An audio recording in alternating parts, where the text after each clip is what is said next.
And we're live. How are you guys doing? Another week, boys. Great to be here. Happy Tuesday. Lots to talk about. We were just talking about AI and Bitcoin when Forrest and I joined Forrest, because I now also am fully in the hype of OpenClaw, especially when I realized this guy comes from my neighborhood. Like Peter Steinberger is literally not only from Austria, but from Upper Austria, and when I went almost in the same school as him, I decided against this school and went in a different school. But I just wanted to drop that, and that was really the thing that got me over the edge to try out OpenClaw, because this guy actually comes from Austria. Now I'm also running my agent. I haven't figured out so much, but that thing is really interesting, like this whole agent thing, and then also the integration long term with Bitcoin, and like having someone do work for you and then he can use Bitcoin. What do you guys have thinking so far with AI and Bitcoin? Yeah, I mean, the agent stuff is incredibly interesting. I mean, we've seen bots online for quite a while, but they've been very unsophisticated, and it's been difficult for the average tech tinkerer to get their hands dirty with it. And I think having the LLM be the engine and having a persistent memory where you can basically, with these agents, you can tell them, hey, here's a YouTube video, go watch it, digest the transcript of it, take what you've learned and go implement it somewhere. And it goes, it starts to move across the internet and starts to figure out what is the best option to do stuff. And I think the thing to recognize with AI is this is the worst it's going to be, right? It's only going to get better. There's innovation that needs to happen to protect against like things like data poisoning, and there's debates around like AI scaling laws, diminishing and things like that. But I think those are hurdles that can be overcome by technologists. So I don't know. I think it's amazing. Like, it's been like a month or two now with this OpenClaw thing being out. And immediately we saw people talking about, okay, how does Bitcoin fit into this? We saw Calais create, I think it was him. He created like a Lightning wallet that an agent can use. There's people experimenting with giving Bitcoin to their agent and seeing what they can do with it, which is just such a perfect fit, right? We've always talked about, or people in Bitcoin have always talked about how Bitcoin is the internet of money. And now we have the AI of the internet using the internet of money. And I think this is just going to become something that happens way more and way more useful. And I think that that's still like a talking point with this, is people are saying like, oh, like I just use ChatGPT. What do I need this agent for? This is like learning to take apart an engine. If you're a mechanic, it's cool, but it's not that useful, right? But really the use of this is contained by the technology so far, which is expanding, but it's also contained by your imagination and how much you're willing to actually like think of, what could I do with this? How is this useful?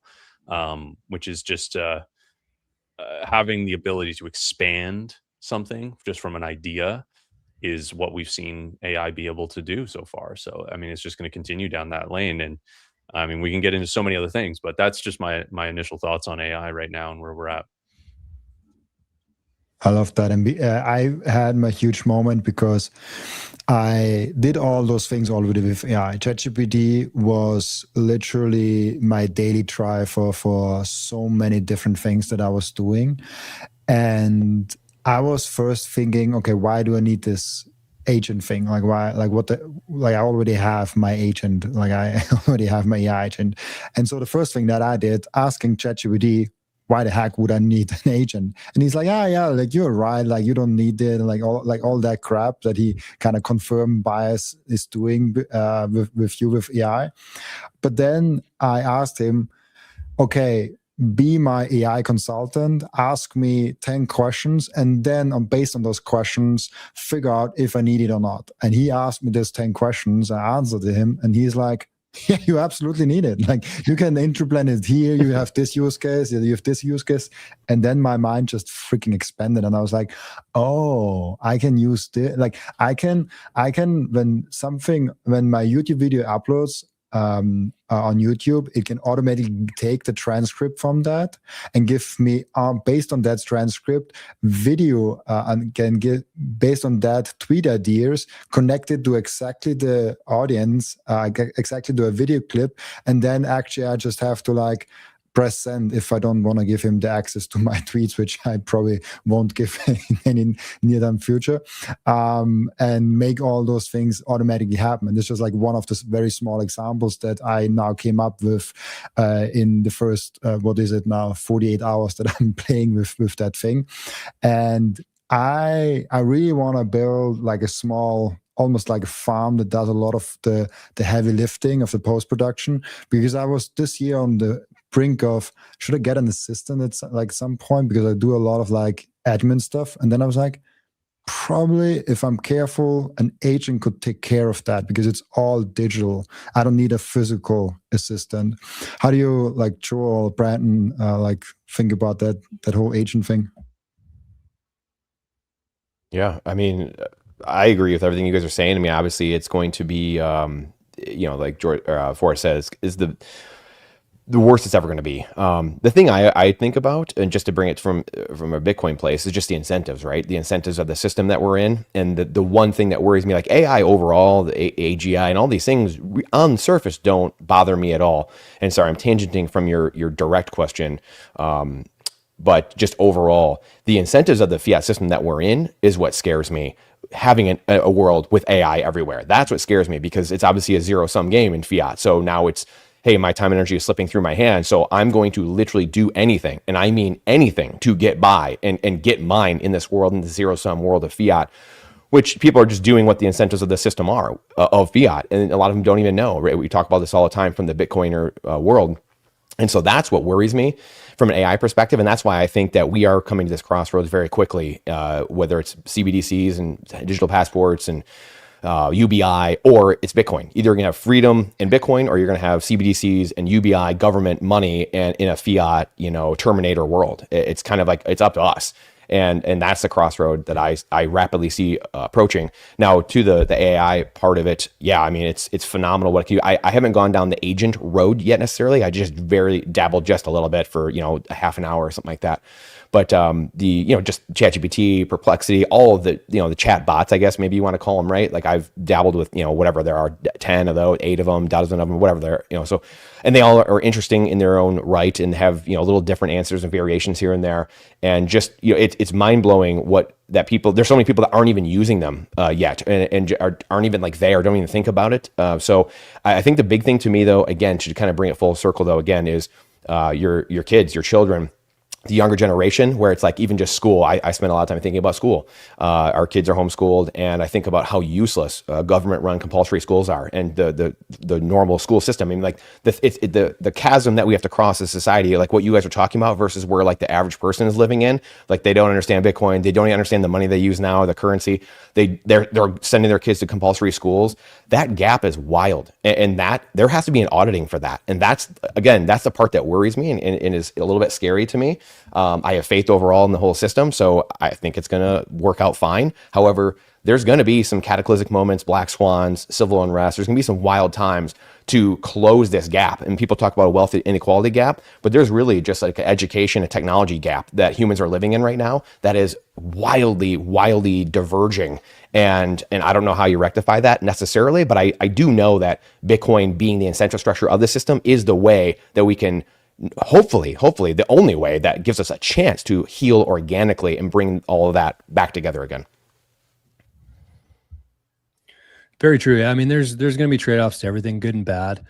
I'm definitely on the side of AI being positive, not just AI, but how it was all released and how it's going to be released in the future in terms of being open source. I think open source is going to be the savior for that kind of world you played out there, Brandon, because when you think about it, all these big companies in the stock, the S&P, the companies who have really captured a lot of things, a lot of human effort, they've kind of siloed it and they've made a lot of money off it. And I think even in the last week, we've seen Claude, I think it was Claude's security code or something. They basically announced that. And then there was another company on the S&P 500 that basically collapsed because this new Claude software could do what it did, except way cheaper. So that valuation collapsed. And then there was somebody who released another open source software on GitHub that basically replicated Claude code security, which made that one almost obsolete. This happened in about 48 hours. And so if you think that it's going to slow down, it's not. It's going to get much faster than that. And so if you think about that, how that plays out long term, to me, is that a lot of these companies, these big centralized entities that had a lot of power, influence, money, they're basically forcing people to invest in their companies through, the pension funds and things like that. But they don't really have any value anymore. It's just kind of what you guys were alluding to there. The world hasn't really caught up to that yet, but it's happening fast. And I think that as that happens, that wealth kind of just shifts to different places. And I think a lot of that ends up in Bitcoiners' hands, which to me, it's great to be here for the number to go up, but I think Bitcoiners need to understand when that number goes up, what kind of influence and decision-making and power that Bitcoiners will actually have. And I think that's what gives me the most hope for the future, using something like this to basically take all that power and monopoly from these big entities and give it back to the people. So there's not AI farms everywhere. People are actually doing it from their own house. That's a very powerful idea. Yeah, I just want to double down on that point there, George. Oh, the only reason or one of the really key linchpins of why Bitcoin works is because it's open source. Yeah. It's given to the world. It's led to all this crypto shit, which has muddled the waters and has been a detriment to Bitcoin from a public perspective for sure. But it's necessary. If it was a closed source project, it would have went the way of e-gold and all of this kind of stuff, right? It would have just been centralized and corrupted and controlled and taken down. There's no way it would have worked if it wasn't open source. And open clause, what we kind of initially started talking about here too, completely open source, released to the public, built on by all of the people using it. It's like a self reinforcing building mechanism. It's really cool. And the open source models out there, there's frontier capable models. We can't run them at home like Kimi K2 and stuff. You're going to need a few GPUs to do that, but it's possible to do that. Yeah. And there are open source models that I can run with an Umbrel or a Start9 or a mini PC or a Mac Mini or the computer I'm using, right? So that does give you the ability to have private LLM and private AI, which I think is going to become more and more important. And you're not feeding back your data into a system that is training off of that data. You're able to train your own agent off of your own data and keep that all private, which is one thing the digital world needs more of is the ability to be private. And, I think the open source way of this development is the only way that this works and takes the money out of the software companies. Like you mentioned, S&P 500 companies. I think Salesforce was hit huge, and it's because just all their stuff is proprietary, but it's all under threat by open source. Like open source developers can destroy and give back the people. It's like the unfortunately I'm using a communist term here, but like it's seizing the means of production. Like it is the power to the people by being able to write code, use code, and not have this closed source system that you are underneath of and they are controlling you because of. I want to get another perspective in here. I thought about that recently in a podcast about closed source and open source. And the internet in general is open source. Like you have the TCP/IP protocol. You could transact with, like there's the same protocol for everyone. But then the popular apps in the internet, like Google, like Facebook and WhatsApp, like all the popular apps that we're using every day, like TikTok and Instagram, they're all closed sourced.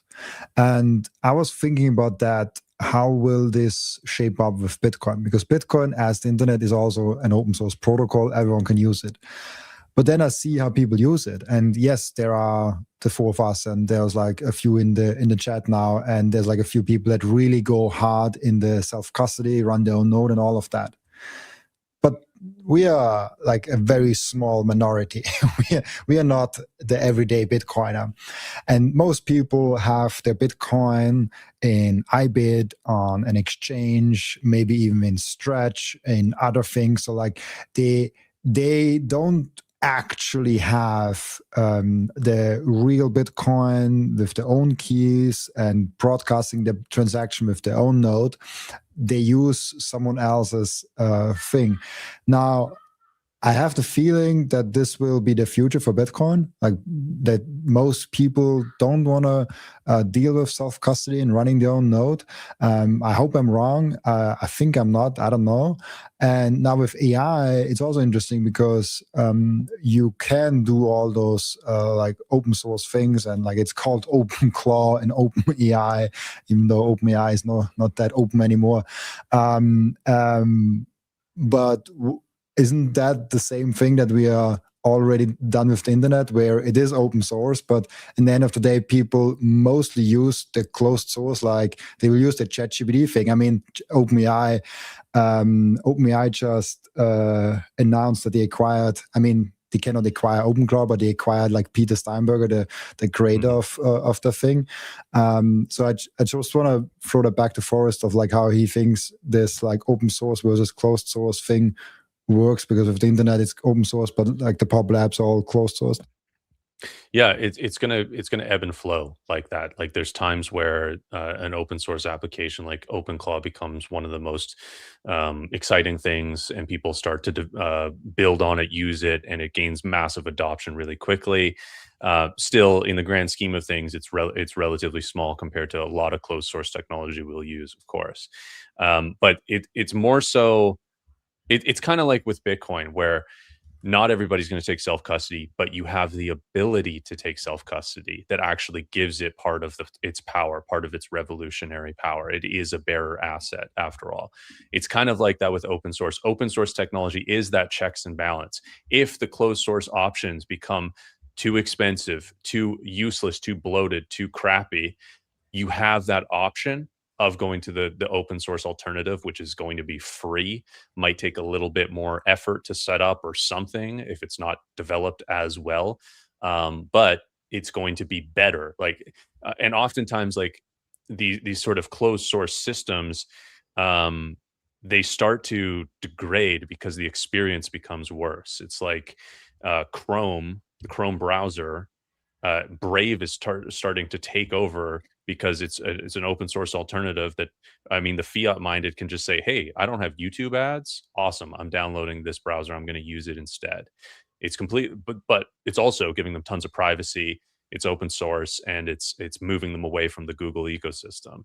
And that model of paying for things on the internet through advertising, which is totally disruptive as well by not doing that, which is interesting.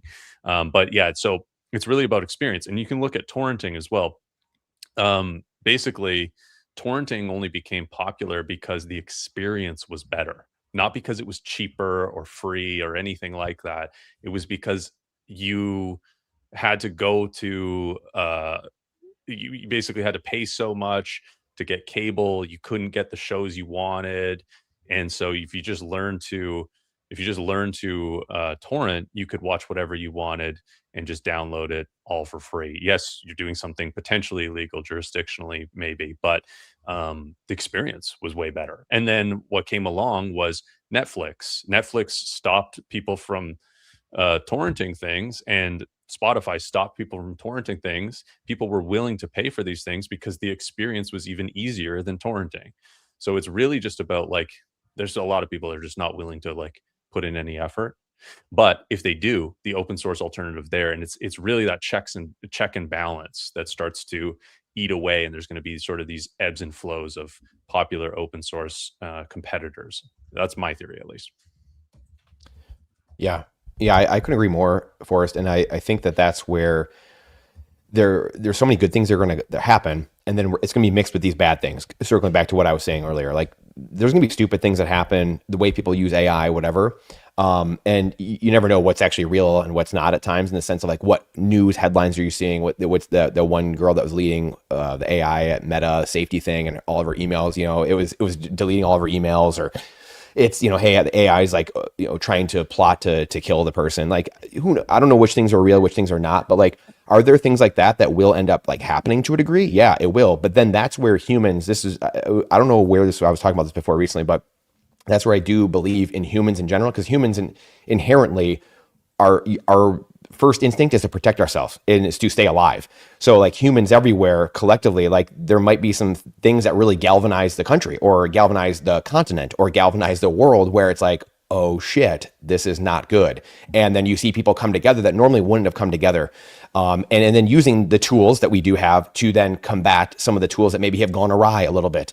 So I do think Bitcoin, mixed with just the inherent nature of humans to try to stay alive themselves, are going to be battling that. And I do believe we'll be nipping some of these things in the bud at the end of the day. Some of these technologies, like you said, it was like the Spotify and the torrenting and what happened there. Some of these things will naturally progress. And to your point as well, these things won't, like you think of like the second layer of Lightning, or like third layer like federated mints and like things like that. Like as things become easier, yeah, there probably won't be a ton of people that are like, oh, I'm self-custodying with my wallet, I've got my node setting up and blah blah blah. Yeah, it'll be like the person in the community, like a decentralized governance model, just like how at least America was founded, or maybe a lot of the West when people moved from Europe and came over. That's a lot of what it was. It was a lot of decentralized governance, and hey, we've got a local community, we're governing ourselves. And we've seen that throughout history, I guess, all over the world. But then naturally, you have these bigger conglomerate powers that come together, and they just naturally over time try to take more and more power. So we see this like throughout history, through all governments, on all continents, basically. But this is like this new frontier, and that's what's so hard, I think, for the average person to put even for us, like we're the average person, the average pleb, like we don't even know where this is just the start of the first inning, like we just dropped the puck in the hockey game. Like we have no idea like where this is about to head. And that's what's both very cool and very exciting at the same time. A lot of people are apprehensive and like, where is this going to go? But I do believe that it's the inherent goodness of people, or wanting to stay alive, will combat and beat back a lot of these things before it gets too crazy. Because people are right now they're worried, you're scared, you see these headlines, and people start taking action. To you look at like Trump getting kicked off of Twitter 4 or 5 years ago. That was unthinkable in America. That was like, oh, your free speech is gone. Like for an American, that was like, whoa. Well, then what happened? Parler came out. Well, they got taken off the Apple Store. That was another thing. Like right after that, I was like, whoa, like what is happening? Well, then what do we have? Nostr, Elon buys Twitter. Like things will happen because dumb things happen. We will have good things come from that. And as a Bitcoiner, like a lot of us want to sit here a lot of times, I think, and I know I'm probably guiltiest of it. We know bad shit is coming, and I want to not have that happen. Like you want those things to not happen, but at the end of the day, like life is life, and like we are humans, and we got to touch the stove, and that's how we learn. So it's like, hey, how do we best protect from when we do touch the stove? How do we minimize that pain, I guess? I love that. I was thinking about, because Brandon, I think, said it in the end of the last week, that we want to incorporate some of the comments, react to some of the things that are said in the comments, which is really hard, because like there's the flow of the conversation, and then like the comments. But I think after like now we're here like 20-25 minutes already, I think we can maybe get some of the comments in. And I saw one which I think is which I think represents a lot of the people that currently are in Bitcoin, which is this one from Bar Quest. And he said, my mood swings with Bitcoin price. How do I stop being so emotionally affected by it? And he also later on sent one more saying, I'm still confident, but I want to handle the drawdowns better. And I just preface that before I give it to you guys with, I think we all have it to a certain degree, and the longer you have it, the longer you are in Bitcoin, the less you have it. So I think the first thing to realize, it's kind of normal to feel that way. If you have a bunch of money in Bitcoin, and you see your purchasing power go from X amount to half of X amount within like 4 months or 5 months, what it's been, you would be weird if it doesn't do anything to you. if it doesn't phase you whatsoever and you have no feelings towards that, I think that would be weird. So you having some emotions when the asset that you love goes down 50%, I think it just shows that you're human and it's normal. But what do you guys have to say about handling drawdowns, especially now I don't even know the price, probably something in with 60,000. It's very difficult to balance the level, the portfolio you have, what assets you hold, with the level of conviction you have, and that conviction can really be a lot more fragile than you might think. We're in a bull run, you understand Bitcoin, some basics of it, maybe even beyond that. Your conviction is way higher, and therefore you allocate way higher to it, and then your conviction will waver when it has a drawdown, which is, as Robin says, completely normal. It's completely normal to feel emotionally distraught from your the purchasing power of your investment. There can be all sorts of crazy emotions. There could be like, oh, why didn't I think this was going to happen? Why did I buy it at this level instead of this level? You can blame yourself and all this, but part of it just is the experience of a Bitcoin holder. Like, this is not an asset. I mean, I'll talk to so many people that are older than maybe 50 in my family, and a lot of them, their apprehension of it is it's too volatile. And it is, because they're used to assets that don't move like Bitcoin.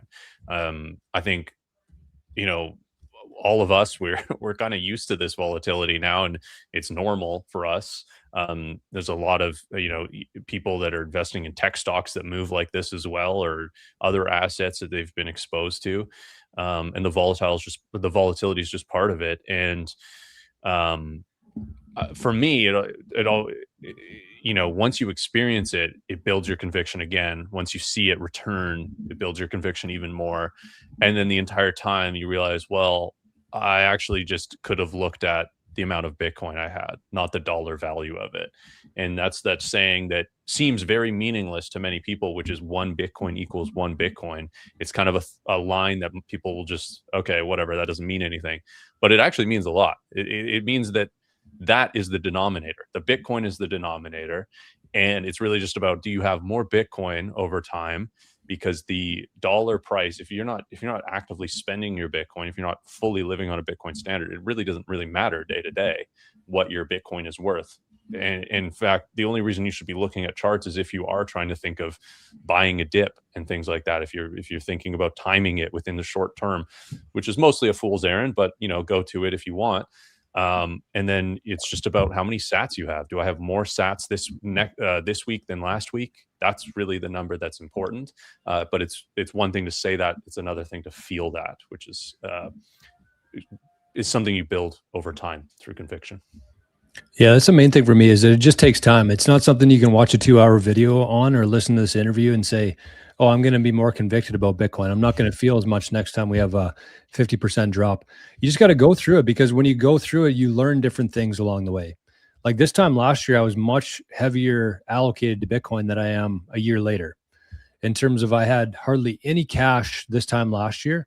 But after going through that whole thing, I realized that, hey, it's probably a good idea to have some cash, not only just to help cover my short-term obligations and not have to sell my Bitcoin, but also when it drops by 50%, you have some dry powder you can put into Bitcoin and get more sats for that same amount of dollars. So I think that's a big one, is just you can't learn it by through somebody else's experience. It's something that you have to go through yourself. And I love what Forrest said there in terms of the balance of sats, because that's what everybody should be looking at, right?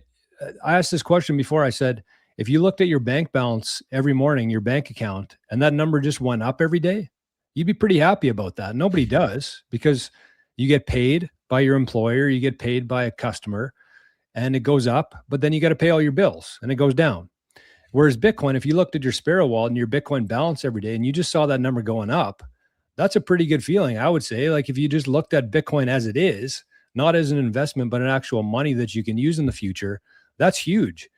So that's what really helped me get through it, is I saw my sats going up and up and up, and even accelerated because I could trade the same amount of fiat dollars for the same, or for more sats, those units that I'm trying to collect more of every day. And so that's what's kind of got me through it. Yeah, it's it's one of those things where we don't know when these things are going to happen. So to what you guys are saying, like, having some cash, like, doing what you need to do. I say a lot, like, you have some, food storage, you have some water, you have some firearms if you can do that, have some cash, whatever it is, right? Like, you got to stay protected for what's coming, whether it's a hurricane, whether it's a blackout of the grid. Who knows what's coming? We've seen all these things. We've read all these things for years. We have no idea what's happening. It's just a good thing to do for life, being, somewhat diversified in that sense. Just the ephemeral part, just the survival part, having community. That's why, community with Bitcoiners, people that are like-minded, is so important. It's the number one thing in a survival situation is community, actually, because you don't know what you're going to be short on. But at the end of the day, we know which direction things are going. If Bitcoin can, it's only two things. If Bitcoin can credibly enforce its fixed supply and stay decentralized and secure, and governments are going to continue printing money because it's a debt-based system, there's only one direction we're going, folks. We don't know when that iceberg flipping moment, the suddenly moment, is going to happen, whether it's in the next year, or whether it's in the next 10 years or whatever. But it's coming, and that's all you need to know. So you need to, and that's what we do here every day. We're all trying to figure out, like, okay, when do we think it's happening? In a sense, it's like, your conviction, hodling, to get your education, stay convicted, get reconvicted again when you have these drawdowns, whatever it might be. But we know what direction things are going. You know, the US dollar is the Titanic. The world reserve currency is going down. It's already struck the iceberg. Voting for a new captain is like voting for a new president. Trying to shuffle deck chairs is like trying to get in all these other asset classes and like, oh, I'm going to go be, I was real estate investor guy for 10 years. I was gold and silver guy 15 years ago. I've been down those roads. And you get to Bitcoin, you see the wizard behind the curtain, and only in Bitcoin, in a protocol outside of that whole system, can you actually, the lifeboat, start backing up and realizing, oh my gosh, the ship is going down. I was told my whole life that ship can't go down. I'm reading the newspaper clippings. Everyone's told me how it can't. And then all of a sudden you start backing away. Only in Bitcoin can you see. You can't see it from altcoins. You can't see it from, you just can't, because Bitcoin is a 4-letter word, but Bitcoin is about learning all the workings of the system. Bitcoin's not about, oh, I've got Bitcoin, so now I'm going to be rich someday. That's what people might think. That's what many of us maybe thought when we got in. And then you start moving away. You're like, yeah, I got on the Bitcoin or the life raft, and you start moving away. You're like, oh shit, no, I'm really leaving the system that's sinking. That's the aha moment. So at the end of the day, it's like you guys all said, it's just getting what you need to be comfortable to ride out this process. In my eyes, putting a time frame on it, I think it's 10 to 20 years from now. We are a global Bitcoin standard. To me, it's like the demographic shift, the wealthy, the older generation, the gerontocracy, the ones in power that have the wealth, they're in the halls of power. They are going to go away. That's just how life works. We all go away at some point. Well, they'll be gone. The younger generations that know nothing other than Bitcoin, or will know nothing but Bitcoin, that's this event where we cross that event horizon where there is no going back. And it's frustrating, it's annoying, because we see it now today, and we wish everyone saw it now today. Going back to earlier, we don't want people to touch the stove. We don't have to go through this pain, but we're kind of going to have to go through this. It's just like humanity, these turnings. It's just life. So get prepared in the way that the boys were saying, what makes you comfortable, what you can sleep at night, and weather this time period. And if it happens sooner, great. But it's going to take a little bit. It's not going to just happen overnight, and prepare accordingly. And I think there's another amazing point that Chor kind of already brought up, and Skylar also in the comments brought up amazingly, where he said, I got myself out of all the debt. I maintain a fiat emergency fund and a DCA. And with that setup, which is a very simple setup, it's like it's not complicated to not have debt. It's not complicated to have some fiat emergency cash, and then just DCA every week, month, day, whatever makes sense for your setup. Like, that's the simplest setup you could possibly have. And it's also one of the most powerful setups that you could possibly have. And when I talk to people, when people come up to me in DMs or even in conferences and tell me like, oh, I'm stressed out about the price, I always ask, do you have debt? And more often than not, the answer is yes. And I'm like, yeah, I would also be stressed out about the price if there is a point where I can get margin called. And then they're like, oh, but I want to do the Sailor strategy. I'm like, you're not doing the Sailor strategy. Sailor cannot get margin called. You can go at margin called. Sailor can't. Sailor is fine with a $5,000, $10,000 Bitcoin price. He just like gobbles up those Bitcoin cheaply. But like you will get margin called, and then Bitcoin has a hockey stick moment to 300K, and you sold all your Bitcoin because you had to at like 10K because you got liquidated. And so I think I would always be very cautious with any type of margin call, loaning, borrowing against your Bitcoin. Like, be very sure you can handle that stuff, because having a fiat emergency fund, having the DCA and no debt is a very powerful, very nice strategy that can't really be beaten by a lot of other strategies out there. Like, why would you go ahead and do that and go into debt? I don't know if you guys have any opinions on like borrowing against Bitcoin and debt and all of those things, but I'm very clear on it's probably a bad idea. Well, I saw a comment in my YouTube channel about 2 weeks ago now, and it was basically a guy, he said he'd been buying Bitcoin since 2017. And kind of what he said, it wasn't a lengthy comment, but I got the message. And basically what he said is, for the last 9 years, he's taken any money that he didn't need, he didn't need in the short term, he wasn't going to buy anything else with, and put that into Bitcoin. And he said he hasn't had one stressful day in his life. And that's what it is. It's people who tried to do too much, who are desperate, who think they need this amount of Bitcoin, and they start making silly or stupid decisions to try to chase that quicker. And that's how people get burned. That's how people lose. But if you just look at Bitcoin as a savings technology, and you take any money that you don't need within the next 6 months to a year, and you buy Bitcoin with that consistently at every price, how could you have a bad day? Especially when you zoom out 9 years and look at what the chart's done through that time. Then you don't get caught up price watching, chasing the price, losing sleep over debt that's coming due. I think the simplest strategy is the best strategy in Bitcoin. And that's what a lot of people miss, because there's all these different channels promoting this fancy technique and this crypto coin and this different strategy. And it's just like, take whatever value you have that you aren't going to use, put it in Bitcoin and sleep. Like, it's not that complicated. It's really not. I think there could be a place for debt in people's portfolio, but it's not for me to say. It's personal finance, and it does add additional risk. And if you can't handle that, that's going to become a problem for you. It's basically that simple. The problem is most people don't realize what is too much stress for them.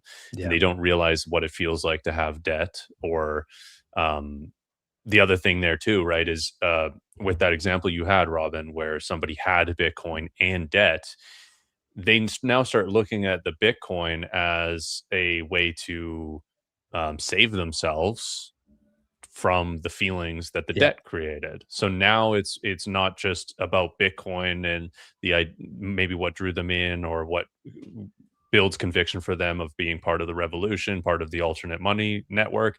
It's now, well, this debt is feeling like it's boxing me in a little bit. I have to sell this Bitcoin to get out of this situation I'm in. It's now, that is what the option is for them, which is not a good place to be in. So I don't know, for me, like, yeah, it's not my place to tell anybody what to do, but personally, I would never borrow more than 10% worth of my stack. And if it was secured by the asset itself, I would start with an LTV of 30% or less. And so that is incredibly conservative compared to other people. And I would not even think for an instance that I am replicating what Saylor is doing, because he has no margin callable debt on his balance sheet. All of the debt they have is convertible into equity, and they have equity with a liability attached to it in the shape of their preferred instruments. So it's not even debt in a technical sense. And it's a completely different animal. And people are trying and pretending that they can do that, but it is make believe and pretend. It's a completely different story at a personal level if you're taking on especially a securitized debt than what Saylor's doing. Yeah. What are you guys thinking actually about strategy? Because I think as we speak right now, there is the strategy world going on. I'm not sure, is it today or tomorrow? I think I could be wrong, but I think it's today. I think it's today. I think also it's today. What do you guys think about strategy? Actually, I think I've never talked with any. I think with Joe I've talked about strategy briefly. Yeah, I mean, I think that they will become a Bitcoin bank. I know Saylor said like, oh, we're not going to be that. We don't want to be that. But I mean, it's just at some point, I think it's going to become, you're almost stupid if you don't. You don't tell your enemies. Your game plan. Exactly. It's the art of war. I mean, it's a Sun Tzu art of war stuff. I mean, you don't. Game theory does. What do you define as Bitcoin bank? Just a place where people can do things like this, where they can go lend against their Bitcoin, do things that you're doing in a regular bank in essence. And then I saw some people in the chat talking about ETFs, paper Bitcoin, things of that nature. And so I think strategy will eventually become that. The far off 6102 conspiracy side is that, the US could just say, hey, guess what, Saylor? Those are our coins now. And he's a US company. And so until he's not a US company, they have, he's probably going to play their game, just like Brian Armstrong said with Coinbase. Like 5 years ago, he was like, hey guys, just FYI, like put yourself in self-custody, which is the thing that someone did say in the chat that roots out all of the paper stuff. The more Bitcoin that's in self-custody, the less these games can be played. And so you have a couple things going on here. The strategy part is, could that happen? Yes. And so that's like one of these tail risks. These are things you have to think through and think about. I think strategy will become probably the wealthiest company in the world, or right up there, the top couple, depending on what NVIDIA or, Tesla, what's going on there maybe. But, he's going to do that. But then, outside of that, I forgot where I was going with it now. I don't even know where I was going with that. But anyway, strategy. Sorry, say it again. I just said that happens to me on a daily basis. Yeah. Anyway, the bank. I think he's going to go that direction with it, and he's going to be, Hal Finney talked about this. That was one of the other things I was going to bring up too, right? Hal Finney talked about this, and we're in a world where I know what I was going to say. So you have this world where you can't have capitalism without capital. Right now, it's a debt-based system, so you don't have capitalism. And I know I sound like a communist here, like, oh, we haven't tried communism the right way before. Well, unfortunately, you can't do communism with human beings. You could do it with maybe AI or maybe robots because they're all the same theoretically or technically speaking or whatever. But capitalism is the best system we've found for human beings. But you cannot have capitalism built on top of a faulty currency, a faulty foundation. And that's what we have. And I've talked to so many people that are like MBAs or whatever, and they're like, well, I mean, inflation is a part of capitalism and like the dollar and all that stuff. But what we miss, obviously, is the input of the system, the dollar, the accounting mechanism is broken. And so everyone goes to school or is in school, government-run schools, and they're not taught, they never ask the first question, what is money? And what are we using to account for all of these things we're learning in school? And they just go to step one or step two, and they never ask the first question.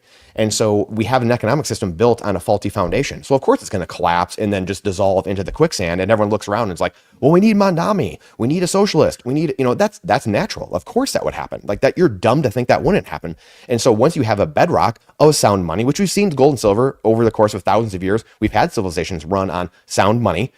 Again, they're more local. It's hard you can't have a global economy on physical coins, as Gigi pointed out years ago. You have a ledger or physical coins. So you're going to have this world where if you want a global economy. So some might say, hey, Brian, I don't want a local economy. Okay, well then you go that way. We're going to have a local or a global economy. So we need a ledger that can't be effed with, and that's only Bitcoin. Bitcoin's the only obvious, credible answer to any of that. So this is where AI, going back full circle, will choose these things, etc. I'm going in many different directions. The other thing I want to say, though, really quick, is that the beauty of Bitcoin is the trade is the settlement, is the finality. Again, this goes back to the global ledger. If you're going to have a global ledger, you have to have finality. Otherwise, the in between there, when I purchase it to when when the transaction is final, that's where all the funny games happen. That's where all the shenanigans happen, the 3% chargebacks and the middlemen, the trusting, and all the paper claims and the ETF, whatever, the shenanigans, the banks, the credit cards. So because Bitcoin, you can play funny games on Bitcoin for a little bit. FTX proved that. There's going to be people doing that. But my big prediction over this next 10 years as things happen, the black swans we're going to see, I think, will be some nation states going down, some banks going down because they play funny games with Bitcoin. And the beauty of Bitcoin that makes it different than the gold and silver is the gold and silver is physical. So you don't know how many coins are in the world and you can't audit it. It's impossible to audit. Who are you going to trust to audit all the coins in the world?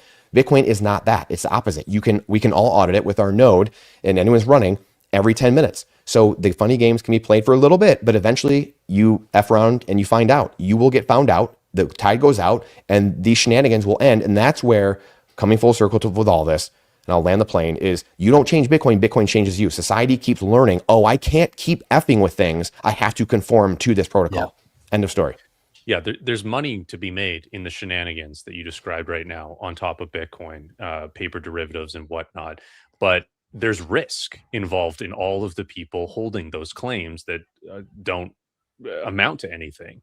And as we've seen, Bitcoin is that perfectly auditable ledger, and the games get found out, and those people will be left holding the bag. And then the next time it comes around, they say, you know what? I'm just going to hold Bitcoin because this is too risky. Look at all the people that blew up last time doing these same games. And then it'll get smaller and smaller, the group that are willing to play that incredibly risky game. And so it all comes back. All roads lead to spot Bitcoin. That's what I was going to say when we were still talking about the AI stuff too, is that with the internet being a protocol, I think that the world wasn't the same state that it's in right now when the internet came out. People weren't as concerned. There was no real risk of rug. People didn't care. They still don't care about privacy. But it's different when you have your livelihood and everything that you've worked for over your life. When that starts to slip away from you, people act a little bit differently. And I think that we've kind of mentioned the boomers have the wealth right now, which is going to be passed down to Gen X, millennials. And the Gen X and millennials, I think, feel a lot differently than the baby boomers and the generation before them about, agency, about sovereignty, about taking responsibility for what you own and not trusting with somebody else. And so I think that there's going to be a lot of different attempts to try to capture Bitcoin, but ultimately they're all going to fail because of that. And I think we have a generation here, I'm speaking as a millennial, who gives a shit about that stuff. And I don't think that my parents ever did give a shit about that stuff. Not because they're a different person than me, but because they were raised in a different environment than I was. And I think that's the biggest thing, is that the baby boomers had radio, TV, and the newspaper for their information. We have unlimited access to all information except the Epstein files. But for the most part, we have access to everything. And anybody who's willing to spend a couple hours looking into things, you can change your mind pretty quickly. And I think that there's a lot of people in this demographic who are willing to do that. And we're going to be the ones who have the wealth in a decade or two from now. And so that's why it's not a rush for me, because I know what's coming at the end of this. Mm-hmm. Just casually dropping the Epstein thing. He set that up. Well, I mean, even that though, the internet that we see now, because it's been captured, is what, 2% of what's actually out there on the deep dark web, as they call it. But what are we able to see even? 2% of it? That's the Epstein file is just kind of a microcosm of the reality, the window that have been able to see. And our parents was like this before we got here. So it's widening. I guess that's the point. The window's widening. And it is great. Sorry, Brandon. I think it's crazy to think about the possibilities with that. And I love the point that Forrest made. We do see with the internet that you have the closed sourced apps that kind of win over most of the mainstream, but you always have the possibility to go down yourself, and you can still use the open source things. And the same with Bitcoin. Even in a world where most of the Bitcoin are paper Bitcoin, you can go down to self-custody and do it yourself. And I think this is the main thing that I'm trying to get in. I want to do just for Brandon, because you said it will be a bank. That's why I asked you for the definition of a bank, because I kind of think they already are. And I think Seyr is not that secretive about it. Even when I listened to the recent Natalie Brunell interview he did on his channel, I think it dropped 2 days ago or so. And they talked about Stretch, and he continuously said what Stretch is. And he's like, people want a savings account or bank account. I cannot remember which word he used. I think he used a bank account or a savings account, one of those two words. And he said they want a bank account that gives them 11% and has zero vol. And I'm like, okay, but you're providing that bank account, that savings account. So you are a bank. So he cannot really say that we're not a bank anymore. If he gives them a bank account that he calls himself a bank account, that gives them almost no volatility with 11% yield on top of that. So I don't know, like I think Strategy kind of already is a bank or a central bank or small central bank or private central bank, like whatever you want to call it. It's kind of a bank. Yeah, NASDAQ I listed agree. bank, not Yeah. NASDAQ listed central bank that issues its own products that people buy instead of currency, and they use those products to buy more Bitcoin. So I think they'll just continue to expand their product set to whatever they can use to speculatively attack the dollar and buy Bitcoin with. Does that mean they start opening up branches and we go to, the Strategy ATM, not just the common stock ATM, but like an actual automatic teller machine? I don't know if it leads all the way to what we traditionally know as a bank, but it has bank-like properties, as you said already, Robin, for sure. Agreed. Yeah, I totally agree with that. That's I like that because it's the sly roundabout way. So that's what it is. I was thinking more in the technical definition of like just the legacy world of like when are people going to accept it, or like, oh yeah, we are a bank now. But yeah, no, you guys are spot on. I was even thinking about they have all those engineers. They have an app, but they could literally make an app where you can have a bank account, where you can have like all those things. I don't think it makes sense for them right now. I don't know if it makes sense down the line, but it would be so easy, I think, for them to do such a thing if they want to do it. But at the same time, why would they do it? They don't have any incentive currently to do that, because we already have all our brokerage accounts where you can buy, stretch, or like stream in Europe, and all of those things. So like you don't need to develop any of those things. I think it helps them de-risk by just focusing on releasing these core products as well. And then like, they talked about pretty early on, like stretch could be tokenized, right? But we're not going to be the ones that do it. But now there's these other businesses that are now tied into the well-being of MSTR. So if any regulatory kind of pressure comes at MSTR, it now doesn't just affect this centralized company that's monopolized all of this.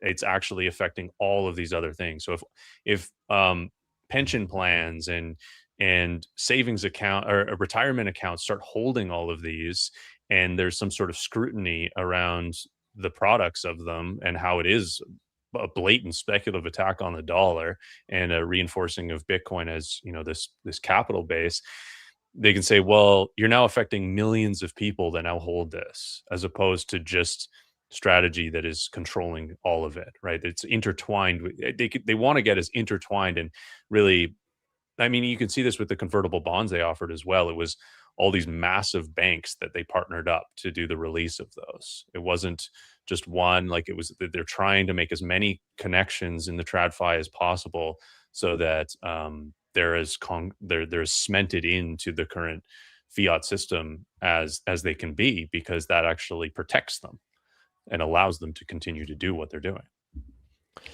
Yeah. I think this is going to be, I think Strategy is building something very powerful. I agree with everything that you guys said. I think the main thing for me, though, is that people need to realize that we're moving from centralization to decentralization. The world's fracturing. We're moving away from the fiat, the Titanic. It's funny that we use the Titanic as an analogy there, because it's kind of what created the whole fiat system, if you think about it, the Titanic.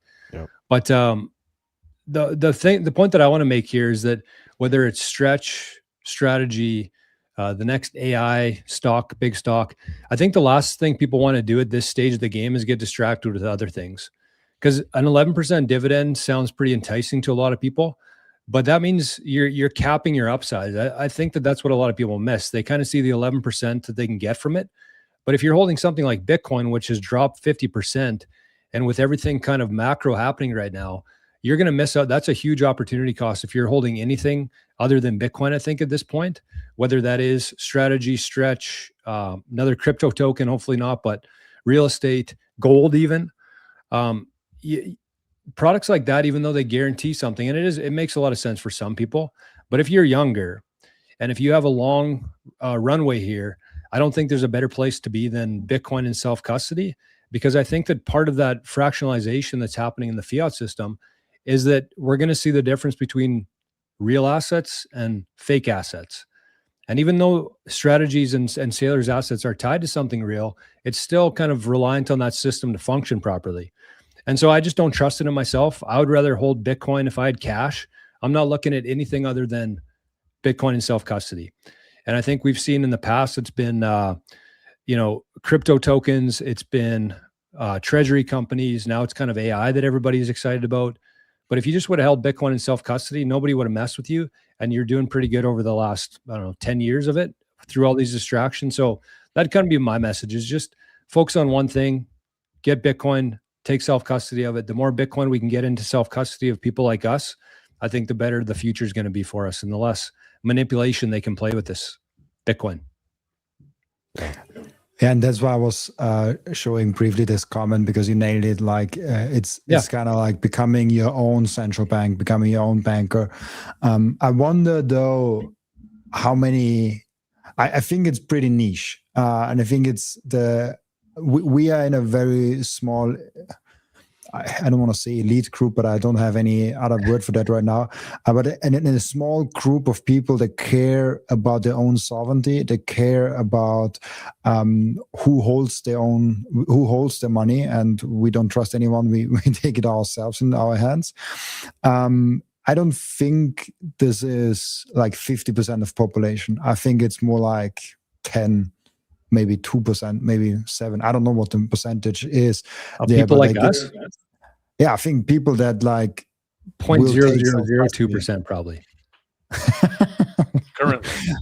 There's a debate. Yeah. Are we so crazy? I like this debate. Well, I mean, we're self-proclaimed elites here, Robin. So yeah, I think it's a pretty small group. But the thing is, now that's interesting. Currently, I would say yes, maybe. But then to Robin, to your point, I think there are 5, 7, 10% of humans out there that really are this. I would say that'd be my guess. Yeah, like what is if Bitcoin is the most dominant asset and it's like everyone has it, how many people use it in self-custody on the main layer, or like at least on Lightning or something like that? Very few. But if it ends up being so important, as we're saying, to have self-custody Bitcoin, and it pushes you into some sort of elite status financially or otherwise, it's not that hard to do, and it's getting easier and easier to do. So even though it seems like it's going to be sort of this small subsection of people that will do this, if there's such a benefit to having done it, it incentivizes people to do it. So I think people will have to move out of their comfort zone and learn how to self-custody and learn what a seed phrase is and stuff like that, if they want, because they'll just see what the benefit of it is. They'll see that their neighbor that's a Bitcoiner is able to go on vacation whenever they want. And it's that I love the movie Office Space, and the main character, his dream is to do nothing, right? And it's not that and that's everybody's dream. It's not to do nothing, but be able to do nothing, right? Not answer to nobody, go into the office. Yeah. And that's what Bitcoin allows you to do in self-custody, is it gives you your power back. It's that perfect battery that stores your time and energy. So I think as more and more people will see this over time, hey, what did you do differently? Oh, I have a cold card with a Sparrow, and I bought Bitcoin and I hold it in self-custody. Oh, can you teach me how to do that? Or how do I do that? And you watch a couple of videos and you're good. I think more and more people will just have to learn. Anyway, I gotta run, guys. Great conversation, but I gotta go. So Great I'm gonna stuff. drop off. Okay, thanks, Forrest. See you, buddy. Yeah, this is amazing, because we talking about the intersection of like AI and Bitcoin, and I think the most important one. Oh gosh, I'm like not centralized now at all. The most important of that all is kind of being focused on the sovereignty and the individual, and I think a lot about how the individual that has now the knowledge of AI, knowledge of where the fiat system is going, knowledge of what Bitcoin is doing. How can we best make sure to benefit from that, so that if our sons, our great sons, like how is it called, like the son of the sun, in like 40 years, 50 years, is asking us like, what did you do when this all started with ChatGPT and Bitcoin and all those things? How can we make sure right now to best manifest that world?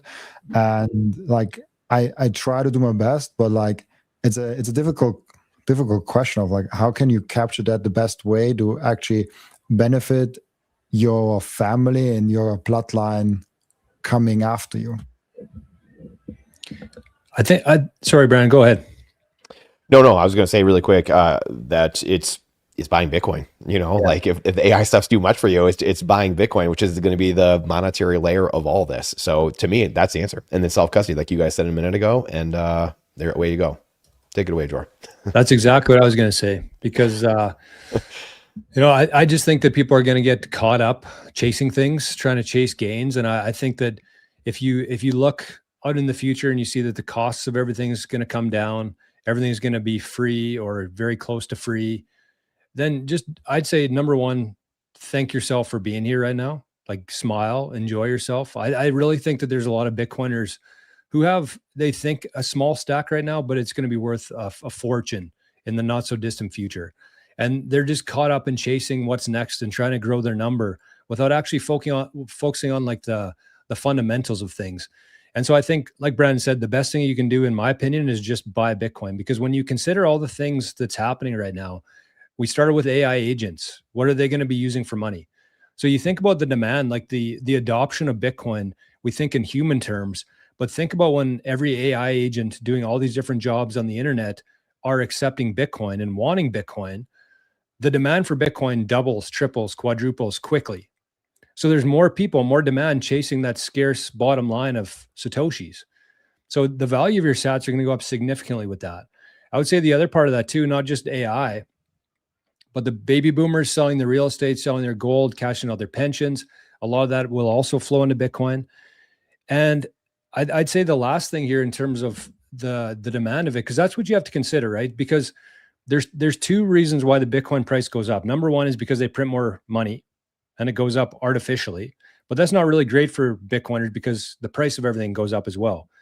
But the real way that Bitcoin goes up is by more demand. And so more AI agents using Bitcoin is going to be a big one. And the baby boomers are going to be selling their assets. That's going to flow into Bitcoin. And there was one more thing that I had there, but overall, I think the best way to protect yourself is just to get Bitcoin, because think about the value of all those sats that you have going up as the use case, as the demand grows for it. That's the best way to protect yourself. You don't have to get too crazy and creative and build all these things. You could if you want to, but it's like, why would you? Just let all that productivity flow into the sats that you already have. That's exactly what's going to happen. Is we have the ability now, thanks to things like OpenClaw, where somebody out there in the world can turn their idea into something in a day, which used to take a year, 2 years, a bunch of money to do. But we can do it at the snap of our fingers now. And that's a pretty powerful thing. And all that productivity and energy is all going to flow into the Bitcoin network. And anybody who's here now holding these scarce units is going to be a beneficiary of that. It's pretty powerful.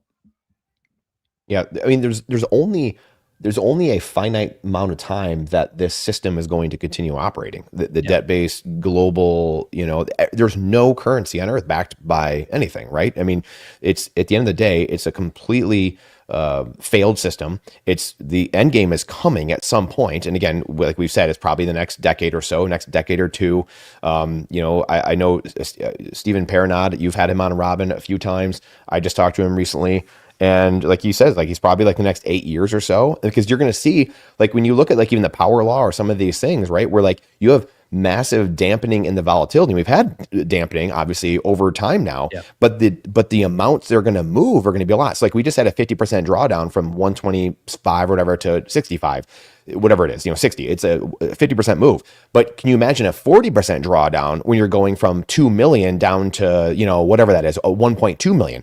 You're going down 800,000. We went down 60,000 just now. Well, imagine going down 800,000, but that's actually less volatility move from than it was from 126 down to 60. So that's where he's like, yeah, we're going to have, insurance companies, the banks, the legacy, like these legacy companies trying to get in then, because the volatility is at a point where now it makes sense. Now they're comfortable. It makes, it's just better. But the movements, the price, the nominal price will be massive. And that's really in no short order. That's not 80 years from now. That's 8 years from now. So anyway, that to me is, it's getting Bitcoin. It's the thing where you can put your finite time and energy into an equally finite asset, and that's, to me, it's like we all have a finite time on Earth. So what are you going to do with that? We all trade it for infinite pieces of paper right now. That is wow, or infinite digits on a computer. That is just absolutely bonkers. And people are going to wake up to that. The younger generation, under 40, under 45, is done with the lack of transparency, done with there's no merit, there's no accountability, done with that. And I can't emphasize that enough. I mean, you guys are obviously all of similar age to me. We're all under 40, 45 years old. And everyone you talk to that's under that age is sick and tired of being run over and there being no accountability for absolutely anything. And that's why the decade or two of auditing we are about to do, going through government agencies, the tearing down of a lot of these agencies, the auditing of the money, everything, it's all coming. It's all coming. And if you're blind, if you don't think that's going to happen over the next 20 years. I want to bring something in from Stephen that I'm curious what you two guys think about. He talked, I think, on both my podcasts, or like even all three of them that I did with him already now, about the perfect allocation towards Bitcoin and it not being 100%, which hurts my heart because it was 100% for so long. And he talked about how the best allocation is around 70 to 80%. I think 75 he mentioned. I'm not 100% sure. It was around that range. And the theory behind that is you can DCA, like if you always keep it at 75% allocation and the Bitcoin price drops like 50%, your Bitcoin allocation will drop significantly. And then you have to buy more Bitcoin to kind of make that allocation go up again to 75%. And if Bitcoin price rips, you kind of maybe either skim some off the top or just like let it ride out and compensate with cash flow, however you want to do it. And so you end up actually after a period of time with more Bitcoin than you would if you just go all in, because you have the ability to use that volatility, because we're going down 40, 50% on a regular basis. So use that dip to buy more Bitcoin, which was an interesting thought. Up until he brought it up, actually, I was like, I don't need a cash buffer. I just go all in. The biggest Bitcoin exposure will get me the most Bitcoin. But I'm rethinking that now a little bit to like increase my cash buffer. And I'm thinking of like maybe a perfect Bitcoin allocation is around 70 to 80%, and maybe playing with some strategy, maybe with some stretch, and maybe with some actual cash with the rest of the 20, 30%. How do you guys think about that? I went through a brief phase where I had 100 and some percent allocated into Bitcoin and equivalents. And yes, it is painful when there's a downside. Then when there's a downturn, it's pretty painful.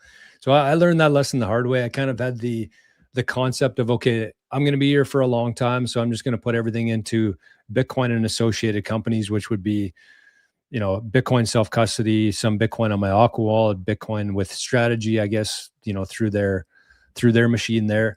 But I've definitely changed my mind on that. And I love that strategy, Robin. I think 80% is a really good allocation, because you will, and that's what you have to keep in mind, is that you will end up with more Bitcoin than if you just go 100% in. Because when you're 100% in, you're forced to sell when you don't want to sell Bitcoin, and you lose a bunch of your stack. So you go down, you drop. Whereas if you have some cash on the sidelines, and I think that's what I would stress in terms of that strategy, Robin, is make sure that it's in a completely different system than Bitcoin, like cash.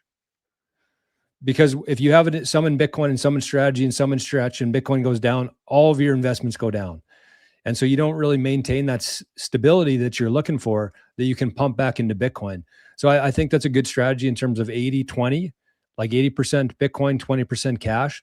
But it also depends, because everybody has different obligations coming up, and, cars, houses, weddings, babies.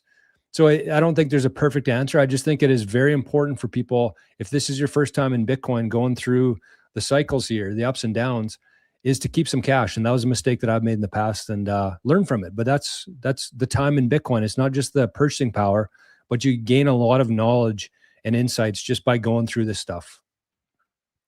Yeah, and we talked about this earlier as well. Sorry, Robin. To say we talked about this earlier a little bit, but it's, the firearm thing, right? Like, food storage, all these different things. Like, that's, 100% of me is not in Bitcoin, right? You have other things, I have a house, this other stuff, I have a few rental properties still. I offloaded a lot over the last number of years, but for taxes, you're trying to juggle all these things. So like, these things happen. So you get anywhere from, 50, 70, 80% might be in Bitcoin. And obviously the last handful of years, those numbers have really jumped over time. You keep stacking and the numbers go up, but I'm not over here rebalancing my portfolio. And I don't think you guys are saying that either necessarily. It's just like, hey, I have a little bit of my life over here that's in the fiat system because I don't have all day, everyone's got different things. Like you said, I have 4 kids, we homeschool them, like we're doing things. Like, I don't have all day to sit here and manage my finances like I'm a hedge fund manager. Yeah. However, that's the point. That's the beauty of Bitcoin. You can have this stack of Bitcoin, you keep saving like it's savings, and it's the thing that no one can censor, take away, freeze, and inflate away from you. And that's your savings. That's what you live your life. So again, it might be 1% for some person, just getting on board and just dipping their toes in, or maybe it's 10%, maybe it's 50%, whatever that is. But that goes back to this comfort in being here, because it's not going to be something where like, oh, this happens tomorrow, as much as we want it to be. It's going to play out over the coming years here. And so you have to be there. You just have to be there. Yeah. It's a marathon. You have to be there. You got to be in the game. I heard it's America. That's why I was smiling, but it's a marathon.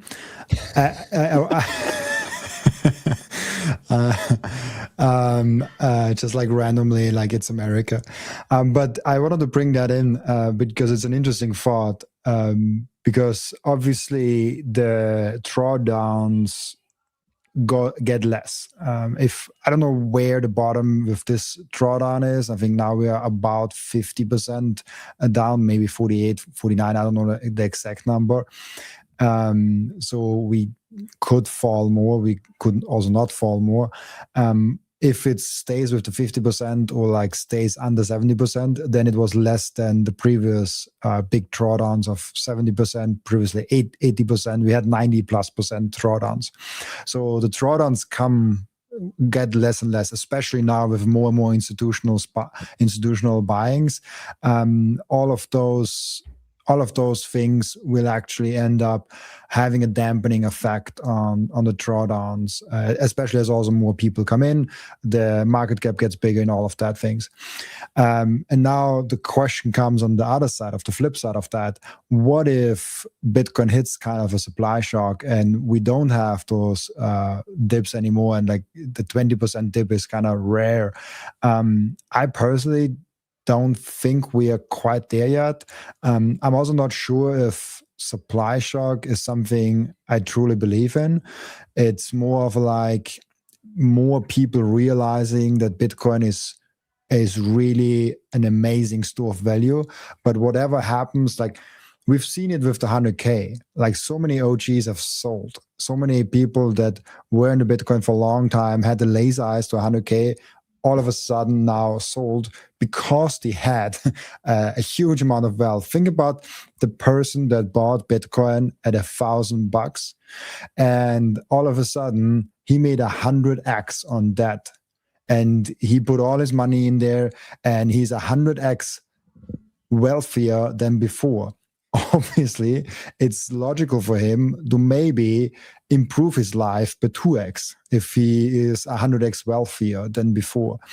And so my point more with the supply shock is, if we rip from now 60K to 600K and then maybe to 1 million, there will be a lot of people along the way that will sell Bitcoin, use it to buy a home, to retire yourself, to get your kids to a better private homeschool, like all whatever you want to do with money. You go on a holiday, go on a 1 year like a world tour of like figuring out where is the best pasta in the world, probably Italy. As like whatever you want to do with your money in your life, if you get 100x wealthier, you're very incentivized to use some of the money. And so what I think will happen is if we get like an uprun, we will hit some plateau where the buyers get a little bit exhausted and some of the sellers come back in because we just like got a huge run up. And so I'm not sure if we ever hit a true supply shock, but I could see something else happening, that we hit huge hyperinflation and the currency just collapses, which on the Bitcoin side will look like a supply shock, but it's not really a supply shock. It's more like, yeah, the underlying currency that we are measuring Bitcoin in, it just collapsed. What are you guys thinking? Yeah. This is kind of what I was alluding to earlier with like the younger generations. Loss of trust all over society there with the currency as well. And that's whether it's like a walking inflation, creeping, running inflation, hyperinflation, you know, like all the different terms they have for it. I mean, at some point you have all government currencies have gone to zero in all of human history, every single one. Enough people, a saturation point is hit in society, in that currency, you know, China, Russia, like all the crypto, you know, they're slowly, you know, tiptoeing back away from the US dollar, hoping no one notices, right? This has been going on for 15 years. So media, this, you know, this is joined up with the rise of social media and all these things happening. Well, guess what? Now look, all of us are talking. We weren't doing this 15 years ago. So now you have people spreading awareness about, hey, this currency is stealing from you. The currency is robbing you. Hey, the currency's got you on a hamster wheel. Hey, the currency is, you know, the satanic pedophile cult, you know, everywhere in the world. That's because of this currency. You know, like all these things that people are now talking about, that takes a while to come through the system. And it's, to me, the Stephen Paranod of the power law. And then it mixes with the demographic shift of the next 10 years, you know. All these things are coming together to create this massive explosion. And then you have AI that's going to be at the same time with all of this. Bitcoin's going to have to account for that because it's the only finite money there is that can credibly enforce its supply to account for all this. Elon Musk has talked about this too recently with there's going to be an energy money. Henry Ford talked about it 100 years ago. I mean, like, how many more signposts do you need to see all these things coming? And people, then they sit back and say, oh, you know, I don't know. You know, like, it's like, guys, it's blatantly obvious if you put in the work and do it all and put it all together and draw it out in a mind map and say, wow, look at all these 1,000 bullet points I just drew out and they're all going one direction. It's pretty simple. Yeah. I had an idea there, Brown. I love listening to you guys because it always, as I listen, I just come up with these different ideas and thoughts that I have, and then you get onto something else, and then I forget what I was going to say. That's usually how it goes. But I think that, you know, as we go forward here, I think that again we're separating real from fake, and I think that's never been more. That's what it was. We've never had an asset before. So when you ask me, do I think there's going to be a supply shock in Bitcoin? I have no idea. And the reason why I have no idea is because we have nothing to compare Bitcoin to. There's two important characteristics I think that Bitcoin has that set it apart from everything else and just demonstrate the fact that we really have no idea. So number one is the absolute scarcity. That's a pretty important one. Most people are aware of that. But we've also never had a measurement, a unit of account that was fully 100% transparent to everybody. So those two things alone, because you might say, well, gold's pretty scarce, but you also don't have a ledger of all the gold and who owns it. You don't have that. So I don't know, because Bitcoin is so unique in the sense that there's absolute scarcity and there's a transparent ledger that tracks everything. So if I were to bet, I would say that we will get some sort of supply shock in the future. I don't know what that looks like, but based on those two things, I would say that the answer is yes, depending on how well the old system can mask it for a while and manipulate that. That's a different story. But I do think that those two things, absolute scarcity and a transparent ledger that tracks the units, that's different than anything we've ever had before. So I think we could. I just don't know what it looks like and when it happens. But it is totally unique. It's different than anything we've ever had before, which is pretty exciting. The other thing I was going to say really quick, and I forgot to say this too, and I couldn't agree more. You know, again, at some point, going along with this, so the supply shock, hyperinflation, which is just, again, hyperinflation kind of is a 4-letter word too, right? But it's a loss of trust in the currency. So let's just maybe go with that. And that's speeding up, people losing trust. At some point, you only be able to work or mine Bitcoin to get Bitcoin. And that's, again, where the supply shock comes in. There's not going to be some exchange rate where like you're going to have, your currency is going to be worth nothing. At some point, who is going to accept the government currency? And this, again, this goes into this next 10, 20 years. Is some kid that's 10 years old, like my children, who know the difference between all the monies and currencies in the world, and this younger generation, and then Bitcoiners and teaching their kids, who out there 10, 20 years now is going to accept a government paper currency if it exists at that point? They're not. Newsflash, they are not going to.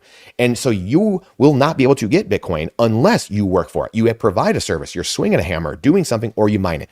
End of story. And so all these, like a lot of the arguments we have as Bitcoiners are moot. Not that we shouldn't have them, but they really are moot because a lot of these things are just going to get absolutely evaporated, just blown to smithereens, these arguments.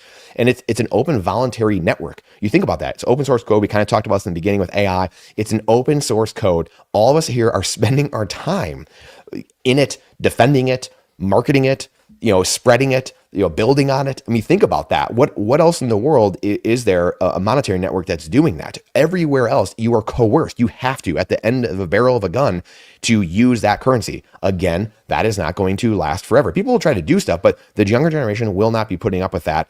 Do we think that we're going to be moving toward or back to some government paper that just screwed everyone over? No, of course not. The open voluntary network is going to continue, Gresham's law, or maybe whatever you want to call it. They're going to continue going towards the open thing that's audited, it promotes merit and accountability and trust. End of story.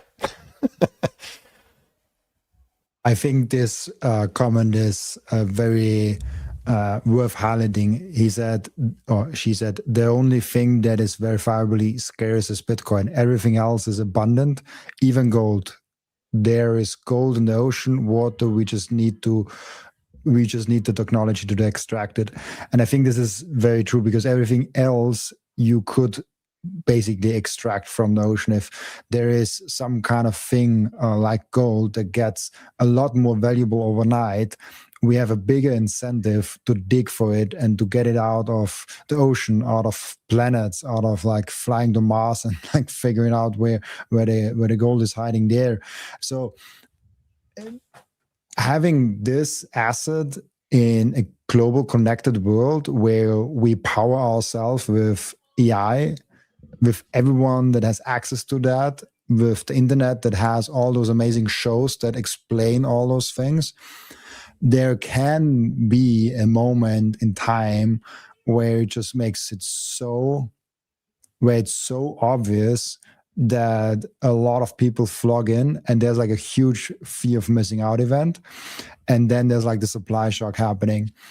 I still have a hard time seeing it because of like the sellers, because of the normal market dynamics of people at some stages want to sell some and like take some profits and having that diversification nonsense in their head.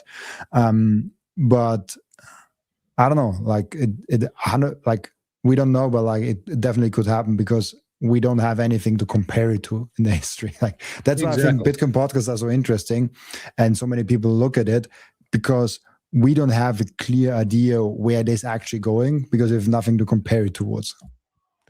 And the comment there talked about the technology. When we get the technology, we can extract gold from the ocean. But here's the thing. Do we want to? Like, it's not just the technology being able to, but is there demand for it? There's gold in the mountains. There's gold in space. There's gold under the ocean, obviously, but there's not enough people who actually want gold. The central banks own the majority of the gold. What's it doing there? Just sitting there. You know how much of a waste that is? Why?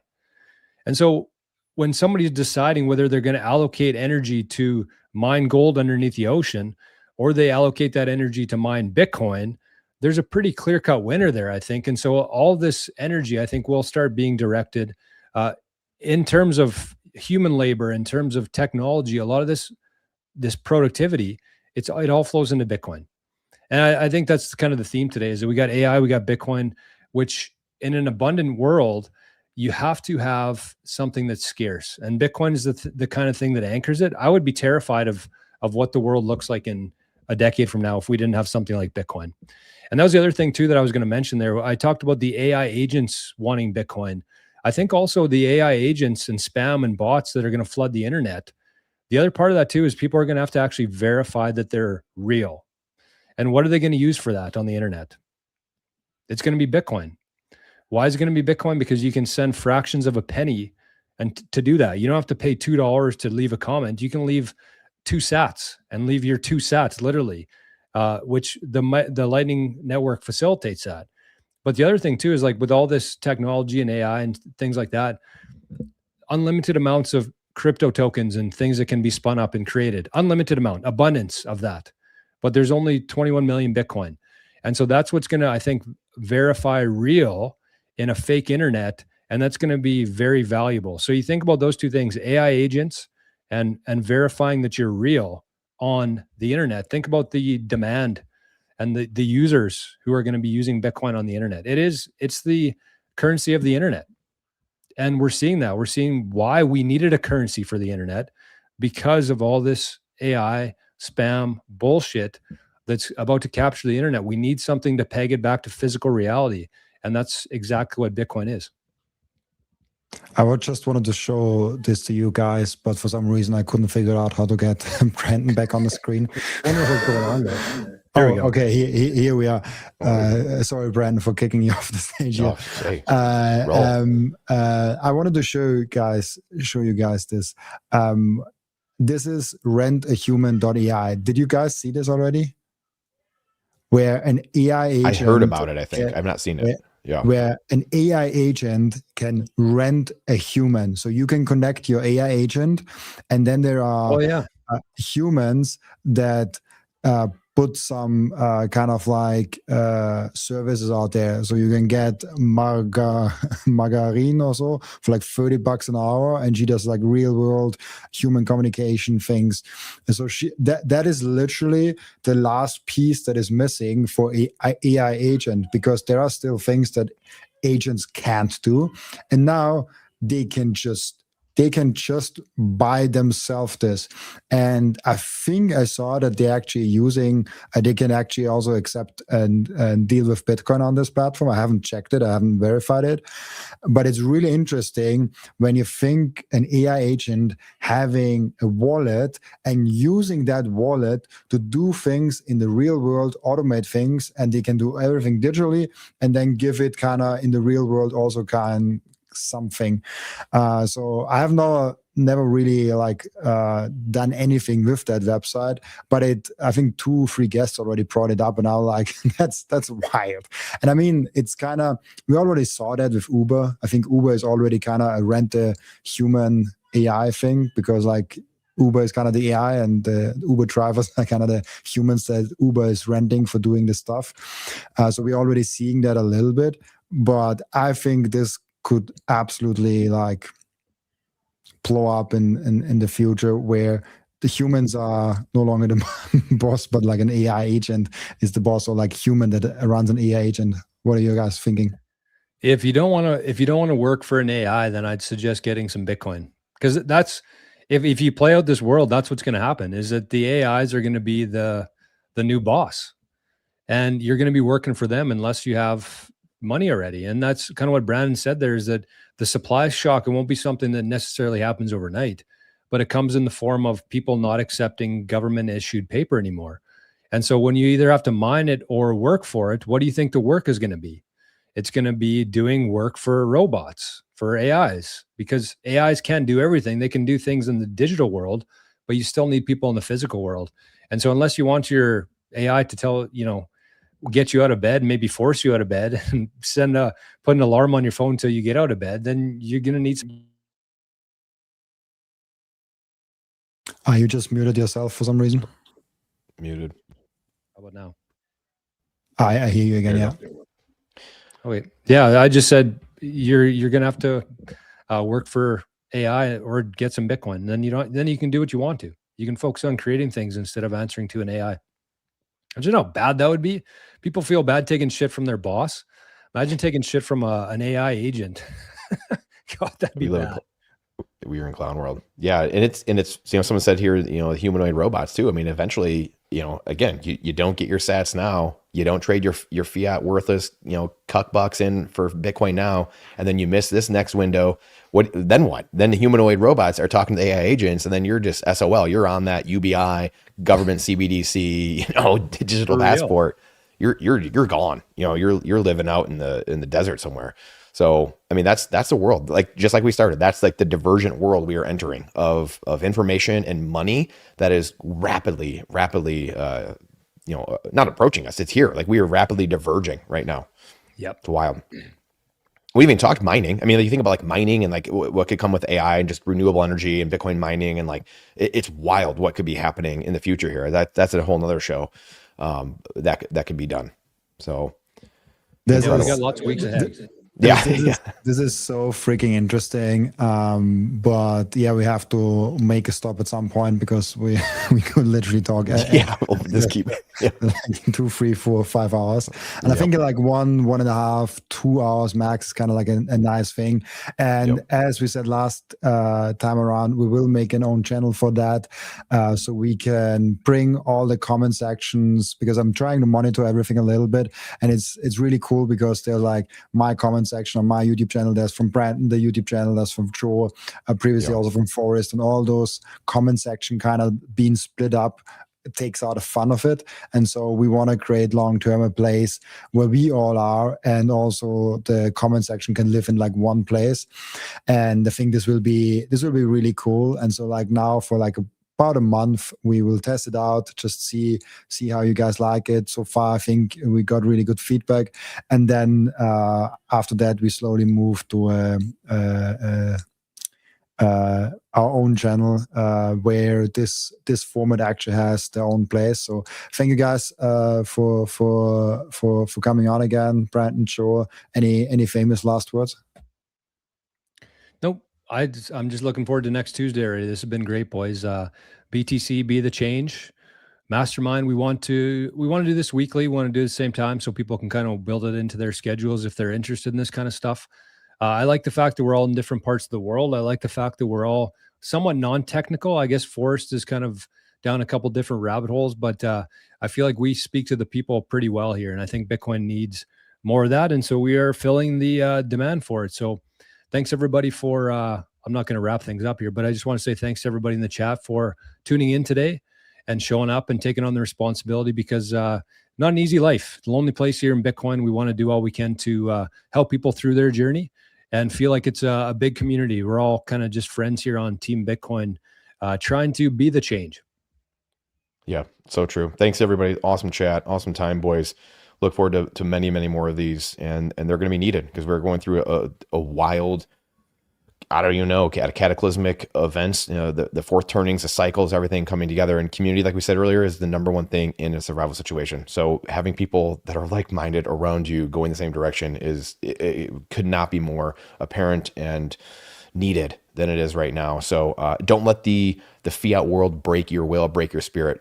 Get off the Titanic, get on the lifeboat. And we will be back next Tuesday. Bye-bye. Thanks, guys. Thanks, guys.